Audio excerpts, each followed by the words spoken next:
One, I gotta tell you a story real quick. Actually, when this train is coming by in Colorado, I think I did the first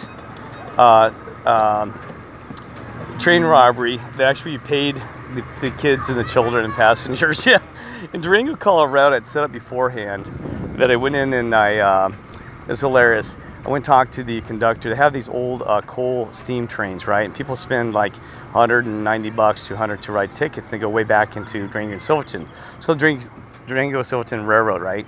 Really popular tourist station because it runs old coal and they have the old steam engines and stuff like that, right? Well, anyway, so I was there and I talked to the conductor and some of the staff before. I said, we're going to rob this train. They said, what? I said, okay, what we're going to do is I'm going to actually force you to pay the children, right? So, because I'm related to Jesse James, right? So I thought it'd be cool to have a train robbery where that way we actually paid them money, right? So what I did is I gave the conductors money beforehand, okay? I gave them, a buck here, and I actually had a lady help me. She, lady, she was really cool. So what we did was, so I gave them like, $5 and $1 bills in one and 10 the other, right? So anyway, so the train comes pulling in and then all these passengers, it's got jumping off the train, these children stuff. And I come up there with just my finger and I said, stick them up to the conductor and all the ones coming on the train. I said, this is a train robbery. And these children are like, what's happening? They were smiling, right? And I said, start giving these kids this money. And he's like, no, he goes, the guy had his arms up and everything. He's like, I said, now, sir. So anyways, they started handing out money to these children, and the children were just laughing and giggling. And I said, one more buck to him, So anyway, we did that. The children loved it, had a great time, and I hope that something they will remember. Say, hey, we were in Durango, Colorado. This guy robbed the train and made the conductors pay us money. So anything, the parents are having a great time with it, right? So anyway, sometimes, I just like to have fun like that. But anyway, I was going to show you this tree here, that there is some kind of formation, some face in this. I don't know if you can see it. I hope you can. It's got two eyes, and then something come out its mouth. I can't see it because I don't have. Oh, there it is. There's my finger. There's the thing, the mouth, and there's two eyes up here. Okay, something spiritual. I don't know. The tree is kind of barfing up on us. Not to be gross, but that is true, right? I don't know what this is in the spiritual realm or what they're trying to, angel architects, to say.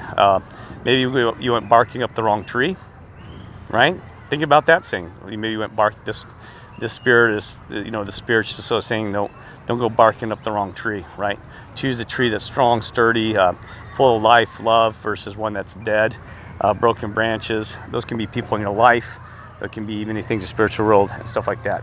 Sorry, yes, Kirk's always got to put a spiritual spin on this, but that's why I do these videos too, is because I'm not just here.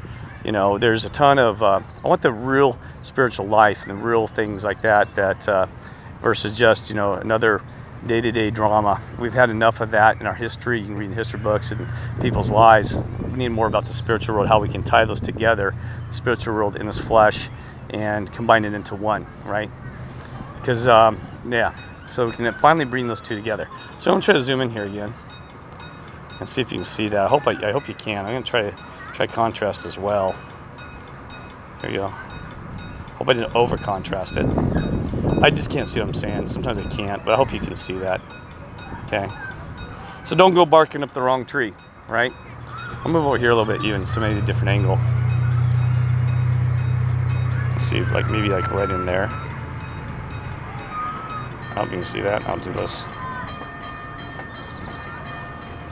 On a train bound for nowhere. Kenny Rogers. Yeah, I'm sorry, Kirk singing. Met up with the gambler. Both too tired to sleep. There's a lot of spiritual stuff you can learn in that song. A lot of songs. Listen to all songs because, sometimes the God in the spiritual world is talking through people. The Beatles, Pink Floyd, Kenny Rogers, Johnny Cash, Willie Nelson. It's all there, It's a lot you can learn just by the music. Study your environment, study your music, study everything, right? All right, love you all and hope you're having just an awesome day. Remember, every day is actually supposed to be awesome. It is. It's just a matter of perception. Even when it seems like a dark day, remember, it's an awesome day, okay? Good, bad is always good. Good is always good, okay? All right, love you all. Take care.